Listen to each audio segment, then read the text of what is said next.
જૂનાગઢનું ઐતિહાસિક નરસિંહ મહેતા સરોવરના રીડેવલપમેન્ટના મુદ્દે ફરી એકવાર રાજકારણ ગરમાયું છે। રીડેવલપમેન્ટના ખર્ચને લઈને વિપક્ષે શાસકો ઉપર ગંભીર આરોપ લગાવ્યા। મહાપાલિકાના વિપક્ષી નેતા લલિત પરસાણાએ આરોપ લગાવ્યો કે 48 કરોડ રૂપિયાના અંદાજિત ખર્ચ સાથે શરૂ કરાયેલા પ્રોજેક્ટનો ખર્ચ વધીને હાલ 67 કરોડ રૂપિયા સુધી પહોંચી ગયો અને હજુ પણ કોન્ટ્રાક્ટર વધારાની કામગીરીની માંગણી કરે છે। ખાસ કરીને સરોવરમાં આવેલા વૃક્ષો અને છોડના વાવેતરના ખર્ચ સામે સવાલો ઉઠ્યા, કારણ કે ફૂલછોડ અને વૃક્ષો પાછળ 1.25 કરોડ રૂપિયા જેટલો ખર્ચ દર્શાવવામાં આવ્યો।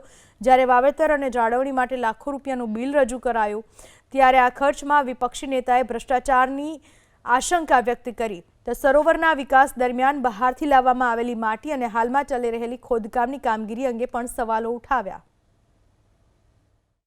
રૂપિયા એટલે ઘટે છે કે આપણે જોઈએ કે ફૂલ છોડમાં એક અમારી પાસે જ્યારે બિલ આને હમણાં ચૂકવવામાં આવ્યું નરસિંહ મહેતાનું, ત્યારે એમાં ખાલી ફૂલ છોડના 1.25 કરોડ રૂપિયા જેવો માતબર ખર્ચ કર્યો છે। એક વૃક્ષના 1400-1500 રૂપિયા માત્ર છોડની રકમ છે। ત્યારે એને વાવવાના અંતે આપણે જોઈએ તો 70 થી 75, 76 લાખ રૂપિયા ખાલી ખાડા ખોદીને વાવવાના છે અને બીજા 17 લાખ રૂપિયા એને મેન્ટેનન્સ કરવાના છે 1 વર્ષ માટે।